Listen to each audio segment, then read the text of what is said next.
is why couldn't Jack Catterall why couldn't Josh Taylor make the proper JoJo started adjustments at against featherweight. Jack Catterall with the same fucking getting hit with the same fucking left hand? And now Where's look at the Jack Catterall. adjustment then? Since he's just so technically And sound, like you JoJo say. 5'6", 5'5". Be a little nigga, bro. My thing is, once again, I ask you, Jack what Catterall is adjustments? 5'7", What 57-inch reach. what adjustments? What adjustments did Catterall? What adjustments did Josh Taylor make when Catterall kept hitting him with that same left hand? Since He Josh didn't Taylor's just make so any technically adjustments. sound. I don't, again, and that was odd of him, right? Because I've seen him fight Baranchek and make plenty of adjustments. I saw him fight Regis and make plenty of adjustments, right? I saw him fight Benavidez and make adjustments. It could have been that UK dumb shit, and that's what I'm not making an excuse for it, but it was a trash fight by him. But if you doubting that nigga, you're gonna get knocked the fuck out. You can't doubt that nigga. Nobody would doubt him, but you can damn sure go into the Hey, can I fight say and beat something? him. If niggas saying that Catterall got robbed, I damn sure know Devin Haney could come down there and put hands on him. I damn sure Tank might stop he's his not going to ass. do what Hey, I'm Catterall watching this fight. I'm watching the fight right now. Catterall was hitting Josh Taylor with a lot of jabs. Thank you. So Devin Haney gonna do the he don't get it, bro, because he didn't watch the fight. The nigga didn't watch the fight. I'm not arguing with no from here on out. I ain't I didn't arguing with remember no the jab nigga who like that. didn't I watch only the remember the fight. left hand.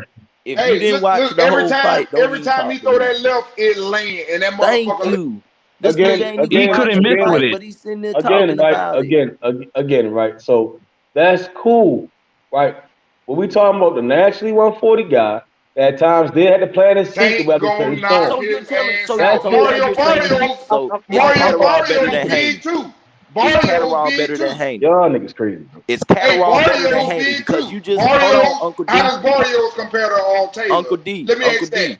Uncle D, hold on, Uncle D. Shit, now you just said that Catterall. You said he had trouble with Catterall because Catterall is naturally bigger. He's a 140 pounder.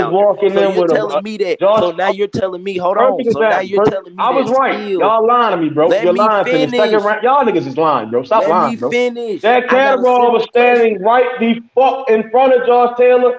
At this point, he's trying to get away from Josh Taylor. Gave it an uppercut. They tie up.